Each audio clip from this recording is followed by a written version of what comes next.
Hey everyone, welcome to Reddit Readout. Today we are checking out Malicious Compliance. Story 1. A board meeting. A long time ago I worked, eventually, in the warehouse for a major TV manufacturer. I was aided, in no way, shape, or form, by a woman who while having the same job as me just sat and stared into the middle distance. I was young, didn't want to rock the boat, so I just got on with it. Early on a manager stopped me to ask something, I helped and they went away happy. I got hissed orders from her that any managers should be directed to her. Sure. So one day a major foo happened and a delivery of required boards didn't arrive and the line ground to a halt. Manager arrives desperate for a miracle and she sadly shrugs and says there's nothing to be done. You've checked the logs? We don't have any of these board in stock at all. Now she didn't know squat and only had a cursory look at the bay logs and confirmed that there were no boards of that type. Manager stomps away frustrated. Higher up manager comes an hour later and asks me, and before I can get 5 words out, she pipes up from her corner and calls the hum over. He stomps away frustrated, the factory is losing thousands every hour. I stop him as he passes and explain that while we don't have the board, 2 smaller component boards combine to make that board. Orders me to get the pallet truck and get the lines going. Previous manager comes round and asks why I didn't say this earlier and I explain I was ordered to direct all questions to the senior worker. End result was factory got going, hundreds of thousands of pounds were saved, I got a 10 MNS gift card, and she got the boot as they finally noticed she did sweet fa. Story 2. Fine, then I'll just take paternity leave. Many years ago, I was a sales manager for the now defunct Circuit City. My wife and I were expecting our first child. This was in 1999. My wife was leaving her place of employment as she was planning on staying home with our daughter once she was born. Being our first child, I wanted to be home for a little while at the beginning. As I was talking to my store manager to arrange having some time off when my daughter was born, I asked for a week off. I was met with opposition and told I could only have 2 days off, because we don't have extra management coverage. Yet we somehow cover people's vacations. This was absolutely ridiculous and luckily I had done my homework. The way the FMLA, Family Medical Leave Act, law is written, the parents can take up to 12 weeks of maternity/paternity leave, and their job is guaranteed to be waiting for them when they return. I believe this is meant to be combined between the parents, but since my wife was leaving her job permanently and not taking maternity leave, that left 12 weeks available for me to take. Paternity leave is rarely ever done, because it is most often unpaid leave. I, however, had plenty of PTO saved up, vacation and sick time. So, I informed the store manager that I would be filing for paternity leave under FMLA and would in fact be taking 12 weeks off and would be using my saved PTO to cover my income. He tried to argue with me, but I told him, he should probably go contact HR. He returned later that day and sheepishly asked me if I would accept the week I originally asked for. I told him that I would accept 2 weeks or 12 and that the choice was his. I ended up with 2 weeks and that store manager learned that, though I was young, at the time, I wasn't going to be pushed around, and that reasonable requests should be reasonably accepted. Story 3. Don't want to sleep near a black guy, sleep in a field instead. So this story isn't mine, it's my great-grandpa's. For some context, this was during the Korean War. This story specifically takes place in 1950. Also, my great-grandpa was in charge of a project, which I won't say what it was for privacy's sake, but one of the other people working on it was a Tuskegee Airman. Also, this story is not very long, because I don't remember many details. Story: so one day, a racist old guy, I think he was a sergeant, was supposed to stay at my great-grandpa's airfield. They were gonna put him in a tent on a cot like everyone else. However, when it was time for bed, the racist old guy found out that the guy on the cot next to him was the Tuskegee Airman. The racist old guy had a freak out that he had to sleep near a black guy. He demanded that his stuff be moved somewhere else. So, his stuff was moved about 50 yards out into a field. He was obviously mad, but he just stormed off, got his stuff and went to the other airfield nearby. They never heard from him again. Story 4. Accidental Basic Training Malicious Compliance. My dad was enlisted in the US Army during Vietnam, rather than potentially be drafted.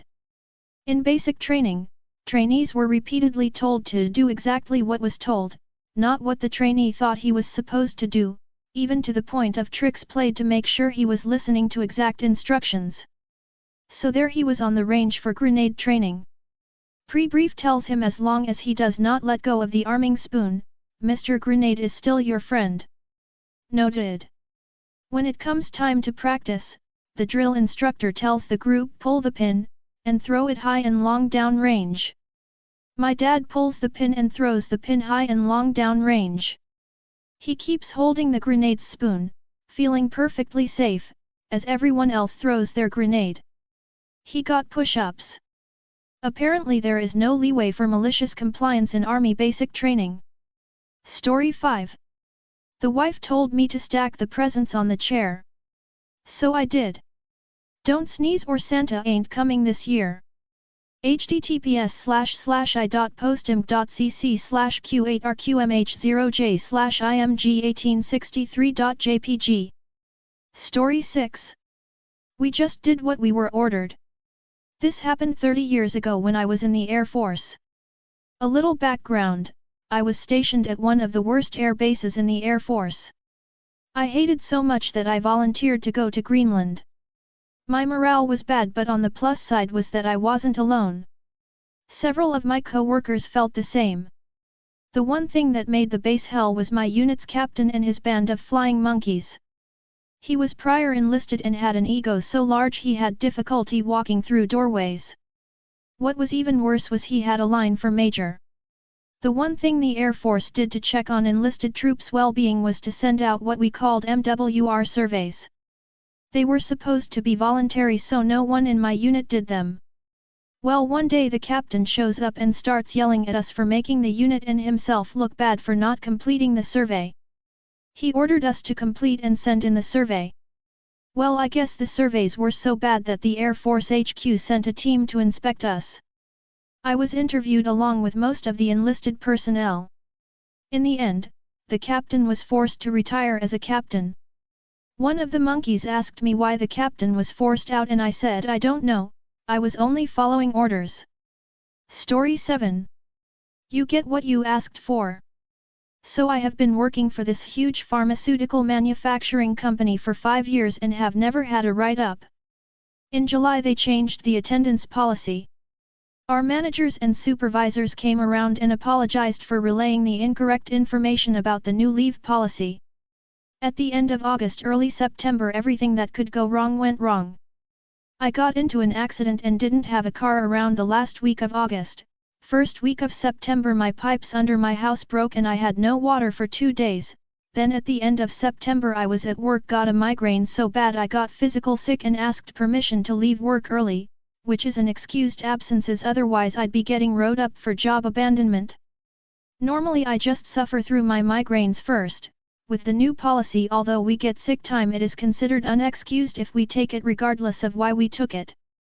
Second, our sick policy states if you are sick you have to leave immediately. We make intravenous meds, so all this happened in September. I walk into work the first week of November to a write-up. I ask my boss, who literally just started the job 30 days before, what it was for, and he said HR told him to give it to me. So I asked my manager and she says it's because my absences are considered a pattern. I also asked what the statute of limitations was because October I didn't miss a single day of work but got wrote up in November for August. Anyways, I ask how an emergency can be patterns. She had no answer. I set up a meeting with HR and she cancels on me on my off day. I'm not salary, I don't check my email on my off days. I only work 14 to 15 days a month. Keep in mind I had to rearrange my schedule to even make the meeting. I ask for another meeting, and that she call or text so that I can get it whether or not I worked that day, and HR sets a date, then cancels it almost immediately, again. At this point I'm pissed because I literally sent an email with 8 questions about the new policy I needed clarified, but HR refused to reply in an email. Anyways, per the policy the only excused absences outside of planned vacation is FMLA. So I contacted my doctor and put down every current health issue I'm dealing with and get granted 5 days a month for intermittent leave for the next year. Now instead of my working 14/15 days a month I only work 9 or 10, all because HR wanted to be dicks. They got what they asked for. Story 8. Cop says I'm trespassed unless I get their permission again, so I oblige. So I was at this hotel lobby sitting there waiting to go to a restaurant. All of a sudden 2 cops show up, ask me for ID, then tell me I have to leave as a lady had complained that she didn't feel comfortable with me there. It was a total Karen call. One cop was kinda a jerk too. He tells me I gotta leave until they let me back. They stare at me as I walk to my car. Not sure what it was, I was wearing a political slogan shirt but nothing vulgar.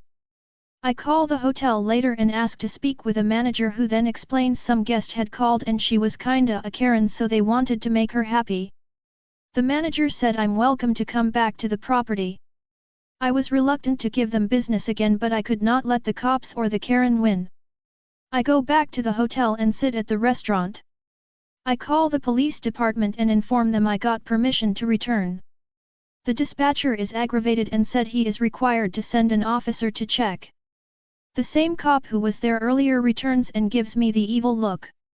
He goes to the front desk, speaks to the manager, who waves me to the front. The cop pulls out a form that he has to fill out and the manager reviews it and signs it. It was a trespass removal form. Both seemed very annoyed to have to go through the process, but it's the law. The cop storms out aggravated as I smile and say enjoy the day. The manager of the restaurant gives me a sorta smile and says I didn't have to call the cops back as it was just extra paperwork, but I wanted to comply with the policies, haha.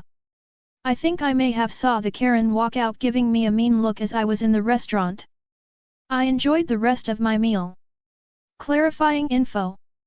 Karen called the cops to hotel, not the hotel staff. Hotel staff gave in to Karen demands since Karen was a guest with a room and I was just a restaurant patron. After I called and escalated to a manager, then the manager backpedaled. Cops seem to come quick when things are slow and it's a non-emergency situation. Everything is okay. I probably could have sued, but since the hotel removed the trespass they quote fixed the situation. Maybe if I didn't go back and then sued it would be different. That's all for today. Please don't forget to like and subscribe.